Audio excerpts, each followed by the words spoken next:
রাম মন্দিরের যে দান বাক্স সেখান থেকে 200 কোটি টাকা উধাও এবং সেই বিষয়ে তদন্তও চলছে। কি প্রতিক্রিয়া? রাম মন্দিরটা নিশ্চয়ই কেরলে নয়, রাম মন্দিরটা নিশ্চয়ই কর্ণাটকে নয়, রাম মন্দিরটা বিজেপি শাসিত রাজ্য উত্তরপ্রদেশে।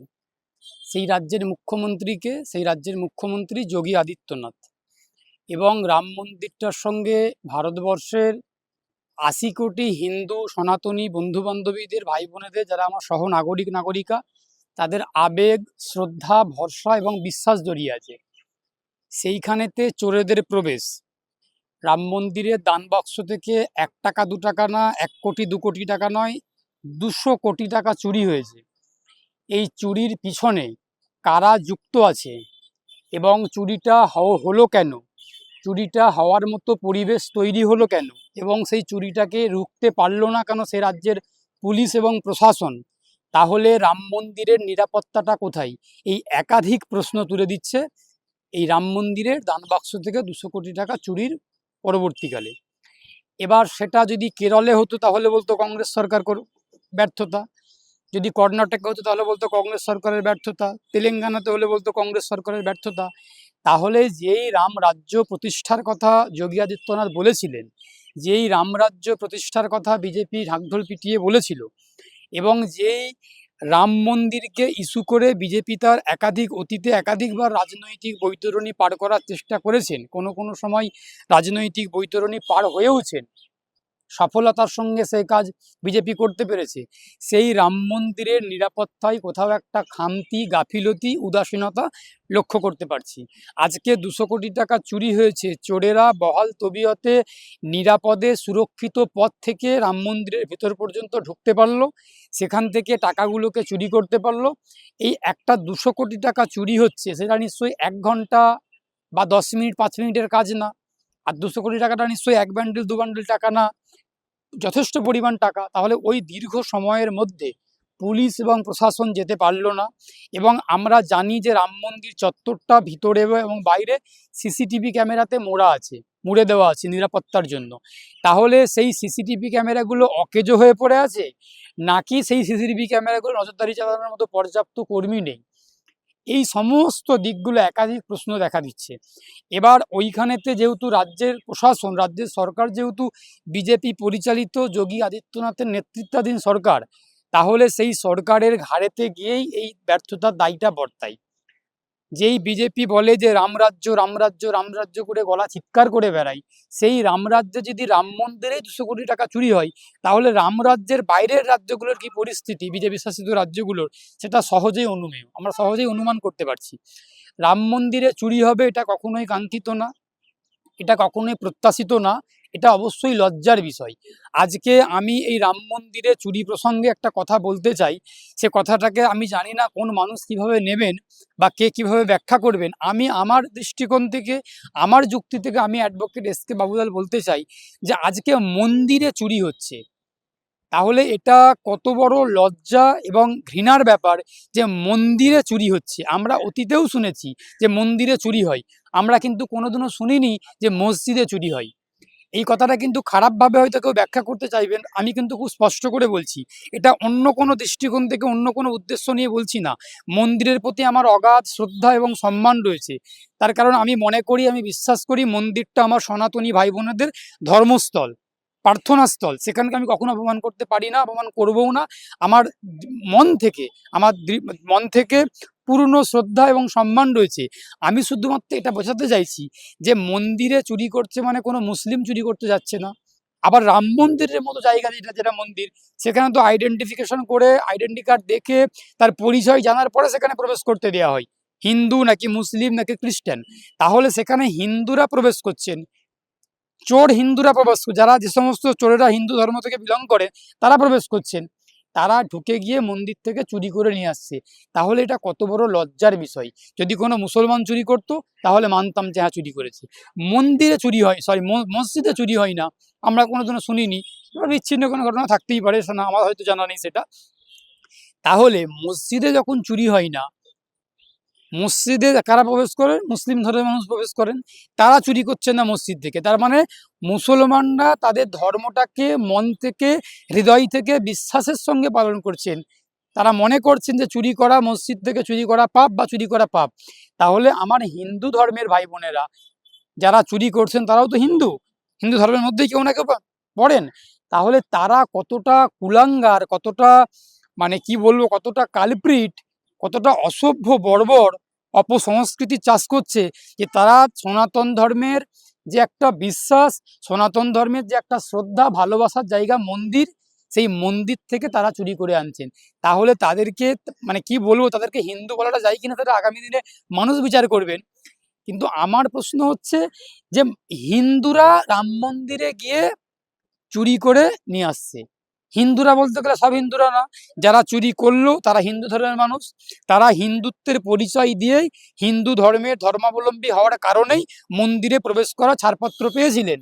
সেই মন্দিরে ঢুকে গিয়ে টাকাগুলোকে চুরি করে আনলেন। তাহলে ভাববার বিষয় যে হিন্দুরা তাদের ধর্মটাকে ঠিকঠাক অ্যাপ্লাই করছেন না, ঠিকঠাক পালন করছেন না।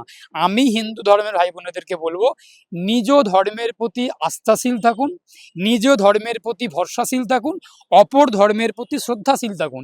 নিজের ধর্মটাকে ঠিকঠাক পালন করুন, মন থেকে, হৃদয় থেকে বিশ্বাস করে পালন করুন।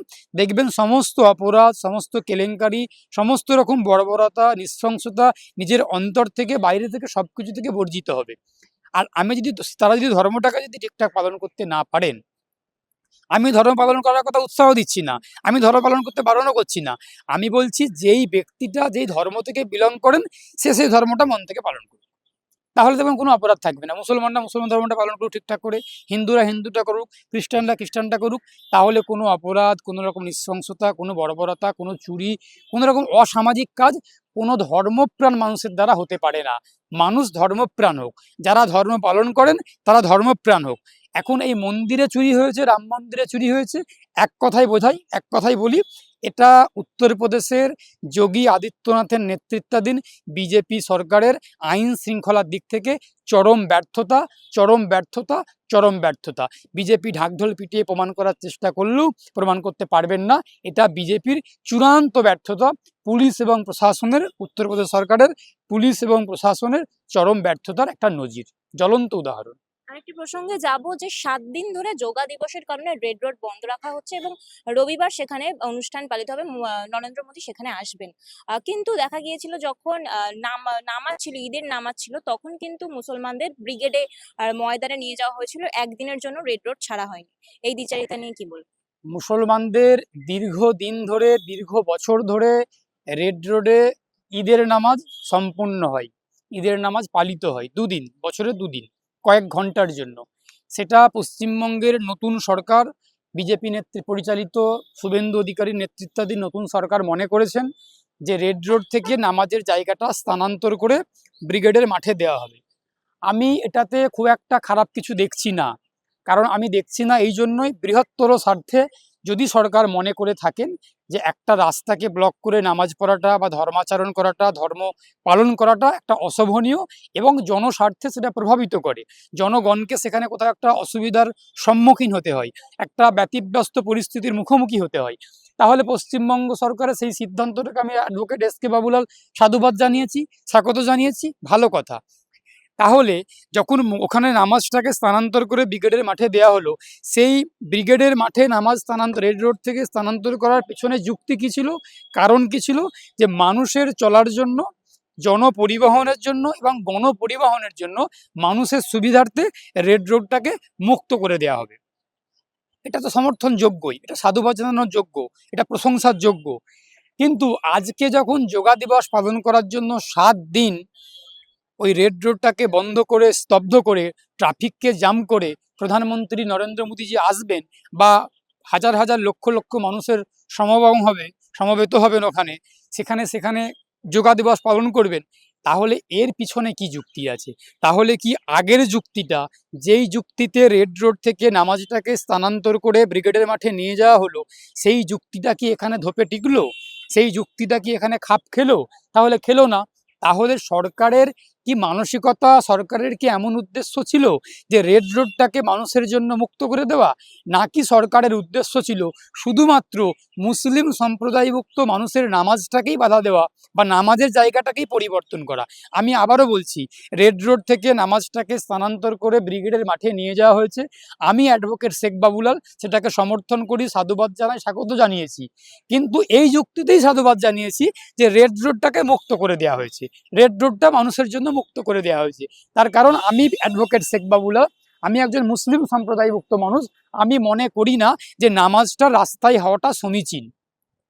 নামাজের জন্য নির্দিষ্ট জায়গা রয়েছে মসজিদ, নামাজের জন্য নির্দিষ্ট জায়গা রয়েছে ঈদগাহ, সেখানে নামাজ হবে, সেখানে ধর্মাচরণ, সেখানে ঈদের নামাজ হবে। তার জন্য রাস্তা বন্ধ করে সে 1 ঘন্টার জন্য হোক, 1 দিনের জন্য হোক, আর 1 মিনিটের জন্য হোক, 5টা গাড়িও যদি দাঁড়িয়ে থাকে, 5টা মানুষেরও যদি অসুবিধা হয়, সেটাও কিন্তু অসুবিধা। আর 5 লক্ষ মানুষের অসুবিধা হওয়াটাও অসুবিধা। আমি মনে করি একজন ইসলাম সম্প্রদায়ভুক্ত মানুষ হিসেবে যে কোনো মানুষের অসুবিধা করে ইসলাম ধর্মের কোনো কালচার, ইসলাম ধর্মের কোনো অনুষ্ঠান, কোনো ধর্মীয় মানে আচার কখনোই সমর্থনযোগ্য না, এবং সেটাকে ইসলাম সমর্থিতও না। কিন্তু পশ্চিমবঙ্গ সরকারের যদি মানসিকতা এটাই হয়ে থাকতো যে মানুষকে সুবিধা পাইয়ে দেওয়ার জন্য আমরা নামাজের জায়গাটাকে স্থানান্তর করছি, তাহলে নিশ্চয়ই যোগ দিবসের জন্য 7 দিন বন্ধ রাখাটা সমর্থন করতো না, সরকার সহযোগিতা করতো না, সরকার এমন পদক্ষেপ নিত না। তাহলে সরকারের এখানে একটা দ্বিচারিতা, সরকারের একটা বৈষম্যমূলক এবং বিমাতৃসুলভ আচরণ আমরা লক্ষ্য করতে পারছি পশ্চিমবঙ্গ সরকারের। পশ্চিমবঙ্গ সরকার মুসলমানদের জন্য যুক্তি সাজিয়ে রেখেছে একটা আলাদা, আর অন্য কোনো পারপাসে তার জন্য যুক্তি সাজিয়ে রেখেছে আলাদা। যোগ পালনের বিরোধিতা করছি না, যোগটা খুব ভালো জিনিস, যোগাটা খুব ভালো জিনিস, এটা মানব দেহে, মানব মস্তিষ্কে, মানব শরীরে উপকার দেয়, ভালো জিনিস। কিন্তু আমরা তো একটা কোনো কিছু করতে গিয়ে, সেটা রাজনৈতিক অনুষ্ঠান হোক, সামাজিক অনুষ্ঠান হোক, ধর্মীয় অনুষ্ঠান হোক বা পারিবারিক অনুষ্ঠান হোক, যে কোনো অনুষ্ঠান করতে গিয়ে আমরা তো বৃহত্তর স্বার্থে বৃহত্তর মানুষের অসুবিধা করতে পারি না। ব্যক্তি যদি এমন কিছু কাজ করতো, ব্যক্তির বিরোধিতা করতাম। এখানে রাষ্ট্র, সরকার নিজের উদ্যোগে এটা করছে, এটা কখনোই সমর্থনযোগ্য না। রেড রোডটাকে বন্ধ করে ইয়োগা পালন হচ্ছে, ইয়োগা পালন করতেই পারেন, অসুবিধার কোনো জায়গা নেই। কিন্তু সরকারি উদ্যোগে একটা ব্যস্ততম রাস্তা, রাজ্যের রাজধানী ক্যাপিটাল কলকাতা শহর, রেড রোড, মেয়র রোডকে স্তব্ধ করে যেখানে যোগা দিবসটা পালন করা হচ্ছে, 1 ঘন্টা 2 ঘন্টার জন্য না, 1 দিন 2 দিনের জন্য না, 7 দিন ধরে, এটা চরম মানুষকে হেনস্থার মুখোমুখি হতে হচ্ছে। কলকাতার ট্রাফিককে জ্যাম করা হচ্ছে, যেই কলকাতা ভারতবর্ষের মধ্যে একটা ব্যস্ততম জনবহুল শহর, সেই শহরকে কোথাও একটা বিপর্যয়, কোথাও একটা নাজেহাল পরিস্থিতির মধ্যে ঠেলে দেওয়া হচ্ছে, এবং সেটা সরকারি উদ্যোগে, সরকারি সহযোগিতাতে। এটা কখনোই সমর্থনযোগ্য না, এটা আমি নিন্দা করছি, তীব্র ধিক্কার জানাচ্ছি। একজন পশ্চিমবঙ্গের অধিবাসী হিসেবে, ভারতবর্ষের নাগরিক হিসেবে, একজন আইনজীবী হিসেবে আমি এটা বিরোধিতা করছি। আশা করছি আগামী দিনে রাস্তাকে দখল করে, রাস্তাকে জুড়ে কোনো রকম ধর্মীয় অনুষ্ঠান, কোনো রকম রাজনৈতিক অনুষ্ঠান, কোনো রকম সামাজিক অনুষ্ঠান, কোনো কিছুই পরিচালিত বা কোনো রকম সম্পূর্ণ হবে না। সরকার সেখানে জনগণের স্বার্থে, নাগরিকের স্বার্থে রাষ্ট্র উদ্যোগ নেবে, এটাই কাঙ্ক্ষিত, এটাই সমর্থিত।